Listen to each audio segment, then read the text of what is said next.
आचार्यगणों को और मेरे प्रिय भाई बहनों को मेरा सादर प्रणाम। और आज मैं आपको एक कहानी की तरफ ले जाती हूँ जिसका नाम है बड़ों की आज्ञा का हमेशा पालन करना चाहिए। आज एक कहानी होगी।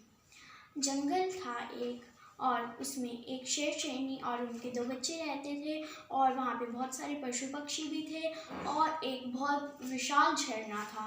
और शेर शेरनी और उनके बच्चे एक दूसरे से बहुत प्यार करते थे।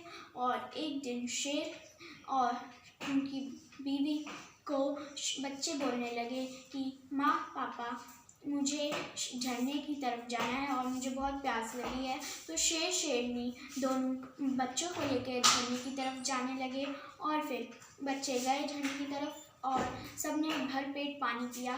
फिर सब अपनी गुफा की तरफ आने लगे।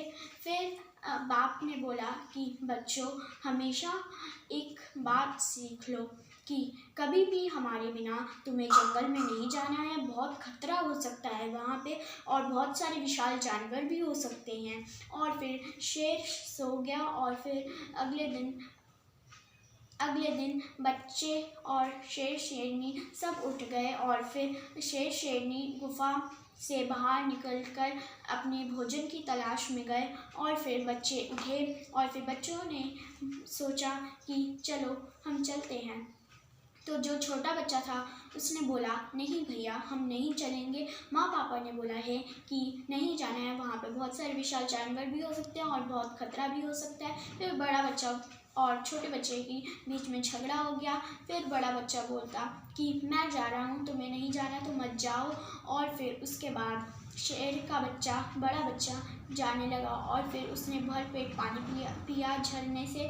और फिर जब वो घर पे वापस आ रहा था तो शिकारियों ने देखा कि ये तो शेर का बच्चा है, अगर हम इसे सर्कस में बेच देंगे तो हमें बहुत माल मिलेगा। और फिर उन्होंने उस बच्चे को चारों तरफ से घेर लिया और फिर उसके बाद बच्चे ने चिल्लाना शुरू किया। फिर उन्होंने काली चादर में उसे दबोच लिया और उसके बाद उनको बेच दिया।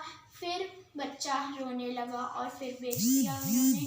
फिर वो पिंजरे में कैद हो गया था और फिर पिंजरे में कैद हो गया था। फिर उसने बहुत ज़ोर से चिल्लाने लगा, घुर्राने लगा और अपने माँ पापा को याद करने लगा। और फिर जब भी कोई छोटा बच्चा आता था तो उसे देख के घुर्राने लगता था और पंजे